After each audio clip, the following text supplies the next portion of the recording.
Welcome to Mo Health Media. My name is Guy Danhoff, and today we're going to be joined with Megan Baker. And Megan is going to talk to us a little bit about the future of teaching resources within the health and physical education instruction. And without further ado, let's go straight to Megan. Megan, how are you? Hello, it's been a while. I've been doing great. It's good to see you guys again.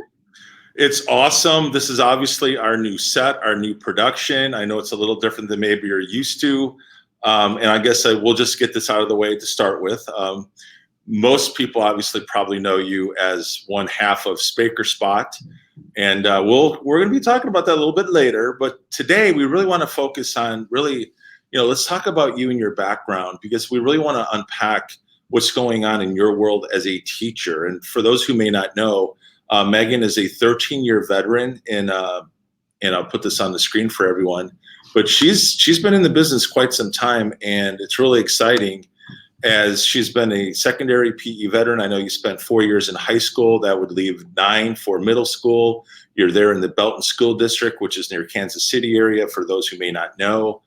And Megan, the other thing is, as far as MOSHAPE goes, our state association, you are also a Future Professionals president. Congratulations on that. Yeah, and you are also an outstanding major of the year. So with that, let's just dive right into, what's it been like teaching in the middle school during COVID-19 pandemic?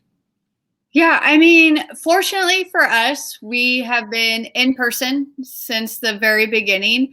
It's becoming the new norm. Like, things are settling, things are becoming normal, wearing a mask, things like that are all, sanitizing equipment. Those things are becoming habits now. I think what we are seeing and having to inspire students with mostly is just that emotional, social piece of living through the pandemic and being flexible. And what does that look like in a very changing world? Right. All the time. Change is hard. And when you talk about middle school students, it's very difficult for them.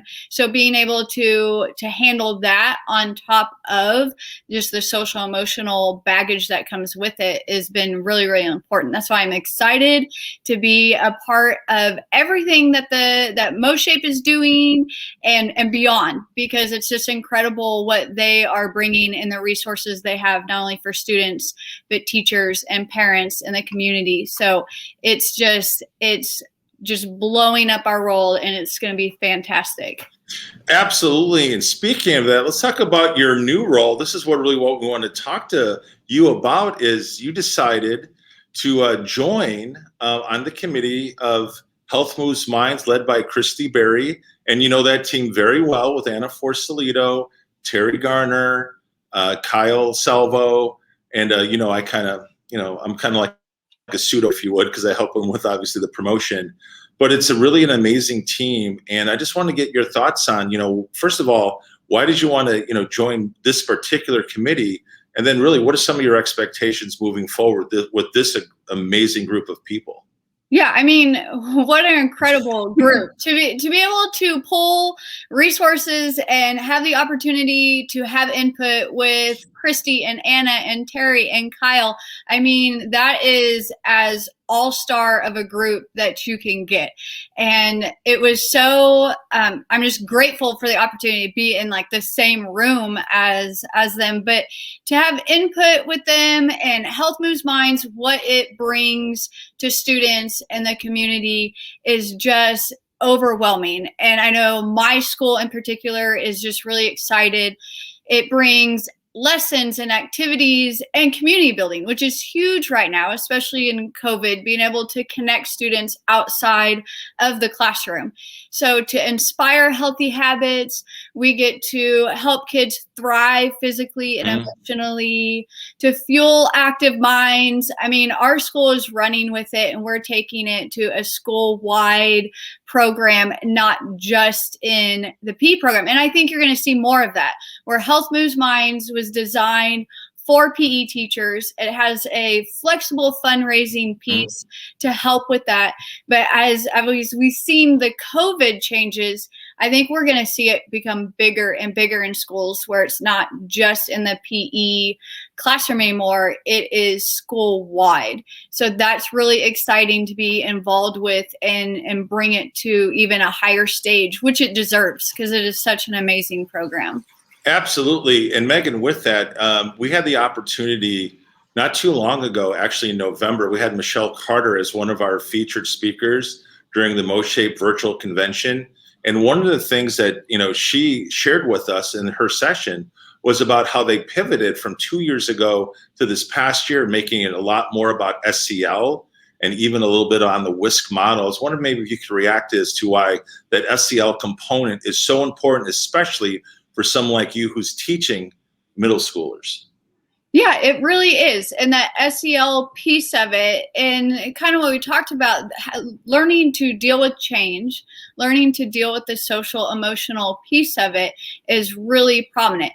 And one of the things that Health Move Minds is really good about is putting in those lessons and those activities. So in my classroom, we call it headspace. So after we've done our physical activity or whatever it is, the warm up, then we do what we call headspace. And kids find a space in the gym that is safe to them, that is quiet. And some days we put on music, some days we don't. And they have that moment to be in their head. And those are good opportunities to talk about mind clarity and breathing techniques and being kind to yourself and having kind thoughts inside your head and practicing those things. So we talk a lot about that. And going beyond that in the SEL is, we call it wins, celebrating wins for students. So we have to be able to look at it and go, that is a success. Whether it's this big, giant success or a little tiny one, that is a success. So this year for us in my classroom, we brought in a cowbell. And anytime a student has a win, they get to go and hit the cowbell and everybody cheers for them in the gym. And that's been just a way to help them with self-identification and, the win, we call it. You have to be able to win every day, and you have to find the wins and to celebrate that piece as much as we focus on the change and the social emotional piece with that. Wow. I wish I was there. Now, guess what? I cannot believe you did this to me. Now I have to make my way out to the Kansas City area. As you know, I'm in St. Louis area, because we're going to have to see that cowbell in action. Yeah, you got to ring the cowbell. Exactly. And I actually have a shirt that actually says more cowbell. More cowbell. Yep. Exactly. That is awesome. All right. So with that, we want to kind of shift gears a little bit, as I don't know if you had a chance to see the Chris Daly did an excellent job this past week with the MOSHAPE Minute. He had on our chair of the initiatives committee, Jody Leese. And Jody kind of gave some of the top high points from a survey that was recently released. And just so that I don't mess it up, one of the very few times I actually read something. But I wanted to get your reaction to it. And here's some of the key findings. And also, Executive Director Tom Lowry also verified this as well. But one of the top key findings is that nearly 50% of PE teachers felt more stressed this year, and having to do with more social, emotional well-being. And I was wondering, just kind of get your reaction to that. And in fact, have you felt more stressed as a result of, the COVID pandemic? Yeah, I think that's just a society thing right now in our culture. It is stressful because teachers are parents, teachers are humans, and teachers care about their students. And so that is more stressful because you don't always have the resources or always know the answers. And that's what we always feel like we had. We have the answers. And now we don't. And we don't know what the future is going to be like, in the next month. So that is stressful. And I think what I have learned most is that the PE community is the most incredible community to be a part of. I have never seen a group of PE people from all over the country come together and pull resources, ideas, anything on any group that I could go to, and I could find somebody that would support me. And I may not know them, they may live in a different state completely, but what the PE community as a whole has done has been pretty incredible. And then to take what MOSHAPE has done in such a small amount of time has been so inspiring to see other colleagues struggle in that, and to know I have a place to go with people that care and are supportive in putting out those resources. I think that is the most incredible thing that I am so grateful to be a part of, just the PE community, of how awesome PE teachers really are. And we already knew that, but to see that again and again and again has been truly amazing.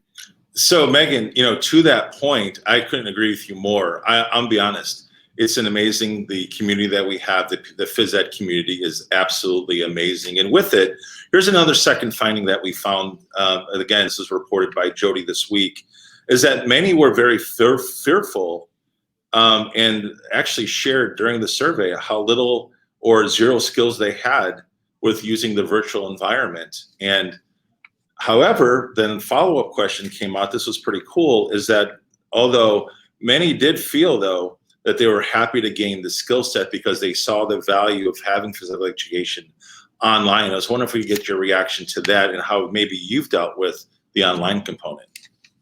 Yeah, I mean, that is always going to be a juggling act. And, time is such a struggle for all teachers to have the time to learn that. And being able to have the resources is just huge. I mean, Brad Brummel was a huge component of those resources and giving that out. But the skill set, I think, is just something that teachers roll with. And as they gather those resources and those skill sets, they go, oh, okay, I can do this. And then they gain confidence. And now we're taking education into such a global network of skills and outlets that we can do. I think it's making us better teachers. Right. It just kind of forced us into that role. Well, let's just face it. I say this all the time.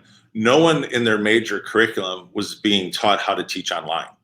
It's not done. Now, obviously, I think you're going to see a lot of pivoting or zagging going on in that area. The other last thing I do want to add to is that a high percentage were very willing, though, to learn and have more professional development training on online teaching. And I think that's a great thing for, again, the profession. And again, what's your reaction to that? Yeah, I would love to be a part of it. I would love to be the person that goes and helps people learn those resources and feel confident and know that they can do that. I would love to be the hoorah person behind them and their cheerleader as they move forward into that, because that's just an exciting future. When you have pivots, I love it. I love pivoting and seeing what else is out there and pulling from resources and individuals that have different skills. I mean, that really excites me. So I think that this is just the beginning of a really cool teaching profession. Absolutely. And again, it's just being able to reach the students. And just so our viewers know that we plan to release this week, if you check out us on Twitter, you can see it obviously through MOSHAPE or even Missouri Healthy Schools. You're going to see us putting out both resources that were created by, Brad Brummel, Patrick Fine, as well as Sally Schulte, and some other people have helped out in that process. I know you and Christy Spears had created some content even for, those documents. I know you featured them in some of the Speaker Spot episodes, from last, late summer, early fall. So we're going to be repurposing those over the next few weeks. Part of the other reason you can speak to this is now with the weather starting to warm up, we now know that activity is starting to go outside, and maybe you could speak a little bit to that. Does that present any challenge, or does it make it easier to teach PE outside? There's always challenges in everything, but I think teachers and PE teachers specifically will love outdoors. I mean, you have the space, you have the equipment. We all have our sanitizing stations and our routines down, our procedures. So I think that it will be a place to thrive and be a celebration that, hey, the year is almost over. We got this and we can do this. Absolutely. So with that, just want to, again, thank you so much. And, We couldn't do this show without previewing something that's coming up on Friday at noon Central Time. And I'm actually going to have you, we're going to take a little trip down memory lane here and talk to us a little bit about this image. So this was part of Spaker Spot. As you know, we're going to be running the 1-year anniversary episode that will be coming up.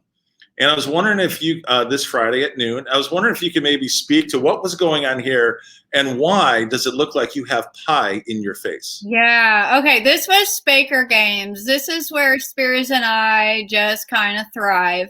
So actually we did the run through once before that and it didn't take. But we both had like this whipped cream all over us and we had to do it again. So we didn't know what to do. So we were actually in a baseball, softball facility. So we got jerseys, right, to cover up our other clothes. And so that was part of our Spaker Games, was to try to find strawberries within like the whipped cream pies. And then we kind of had a little fun with it afterwards, of course. So. Well, can you just give us a little more sneak peek of what's going to go on Friday? Because we got a lot to unpack. I cannot wait to get with Christy again and really the dynamic duo of you and Christy at Spaker Spot. So give us a little sneak peek of why everyone should be tuning in this Friday at noon for the 1-year anniversary episode of Spaker Spot. Oh, Christy Spears and I are back. We're going to talk about our year. What went on? How did we pivot as things were happening? What we have upcoming, and just to talk about our year as PE teachers in 2 different levels. So I was secondary, and Christy was at the elementary level. So we are excited to come back to it, come back home, and talk about what we've been through as teachers throughout the year. Yeah, I also understand there might be a little video footage that might be shared. Is that true too? Oh, you never know. You're going to have to watch, find out. All right, that sounds good. So one last thing we always do is we like to give people resources. And actually, there's kind of a few resources here. Number one, if you want to see past episodes of Spaker Spot, you can go directly right there to mohealthyschools.com. Also, if you want to see the resources that we just talked about, the Mo Ready resources, which has the tabs. There's actually a tab for outdoor teaching PE. How convenient. There's also going to be one for fitness testing, and you'll get a chance again to see that resource. Again, it will also be tweeted out, but it'll also be featured right here on the mohealthyschools.com website. And Megan, we just want to thank you so much for taking the time. I can tell you from talking to everyone at SEAL Team Fam, and also the executive leadership, the board of directors at MOSHAPE, they are so excited to have you on board. And everyone's just looking forward to see what, the MOSHAPE's Health Moves Minds Committee is going to be doing moving forward. Yeah, I'm excited. Thanks, Guy. Thanks for having me on. All right. Well, for Megan Baker, I am Guy Danhoff. We want to thank you for watching this edition of Mo Health Media. Have a great day.